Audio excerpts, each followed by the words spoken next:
ओम नमो भगवते वासुदेवाय. ओम श्री परमात्मने नमः. अध्याय 2. कलियुगाचे धर्म.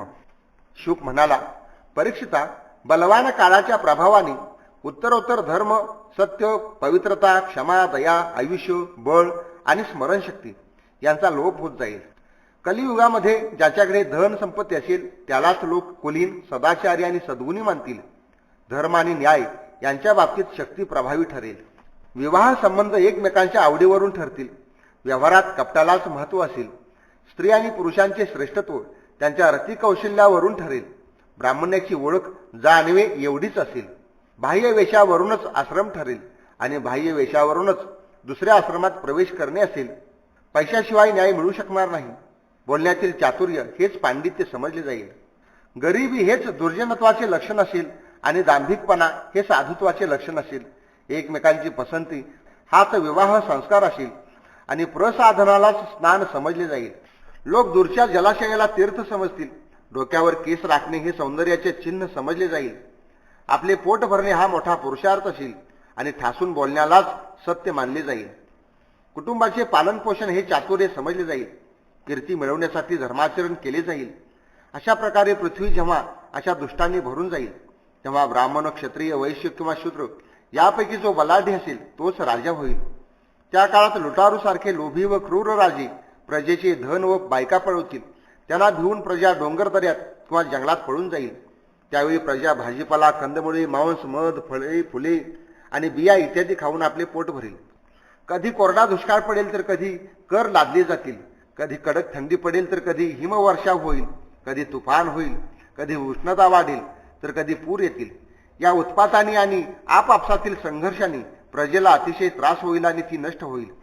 लोक तहान, भूक, रोग व अनेक प्रकारच्या चिंतांनी दुःखी होतील.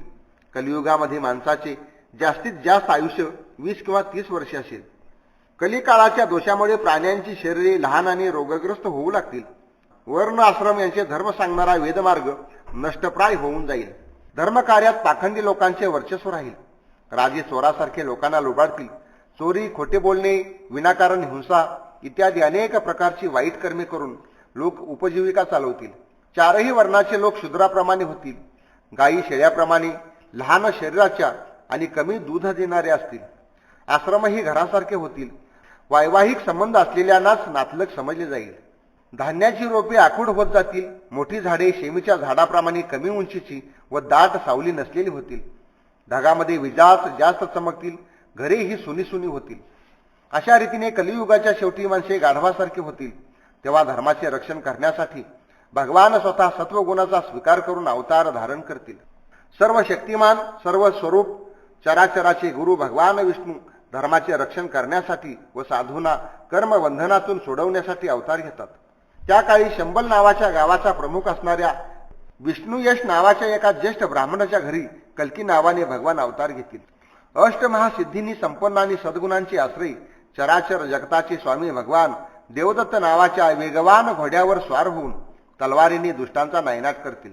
अतुलनीय तेज असणारे ते वेगवान घोड्यावरून पृथ्वीवर संचार करतील आणि राजे म्हणवणाऱ्या कोट्यावधी डाकूंचा संहार करतील. जेव्हा सर्व लुटारूंचा संहार होईल तेव्हा नगरातील आणि गावातील लोकांची मने भगवान कल्कीच्या शरीराला लावलेल्या उठीच्या अत्यंत पवित्र सुगंधी वायूच्या स्पर्शाने पवित्र होतील. त्यांच्या हृदयामध्ये सत्वमूर्ती भगवान वासुदेव विराजमान होतील. त्यामुळे त्यांची संतती बलवान होऊ लागेल. धर्माचे रक्षण करणारे भगवान जेव्हा कल्कीच्या रूपाने अवतार घेतील तेव्हा सत्ययुगाची सुरुवात होईल आणि नवी संतती सात्विक होईल. जेव्हा चंद्र, सूर्य आणि बृहस्पती एकाच वेळी पुष्य नक्षत्रात प्रवेश करतील त्यावेळी सत्ययुगाची सुरुवात होईल. चंद्रवंश आणि सूर्यवंशामध्ये जितके राजे होऊन गेले किंवा होतील त्या सर्वांचे मी थोडक्यात वर्णन केले. तुझा जन्म झाल्यापासून नंदाला राज्याभिषेक होईपर्यंत 1115 वर्षे होतील. जेव्हा आकाशात सप्तर्षींचा उदय होतो तेव्हा प्रथम त्यातील 2च तारे दिसतात. त्यांच्यामध्ये दक्षिणोत्तर रेषेवर मध्यभागी एक नक्षत्र दिसते. सप्तर्षी त्या नक्षत्राबरोबर मनुष्यांची 100 वर्षेपर्यंत राहतात. ते तुझ्या जन्माचे वेळी आणि आता सुद्धा मघा नक्षत्रात आहेत. भगवान विष्णूचा सत्वमय श्रीकृष्ण रूप अवतार जेव्हा परमधामाकडे गेला तेव्हाच कलियुगाने या जगात प्रवेश केला. त्यामुळेच माणसे पापात रममान झाली. जोपर्यंत लक्ष्मीपतींच्या चरणकमलांचा स्पर्श पृथ्वीला होत होता तोपर्यंत कलियुग पृथ्वीवर येऊ शकले नाही.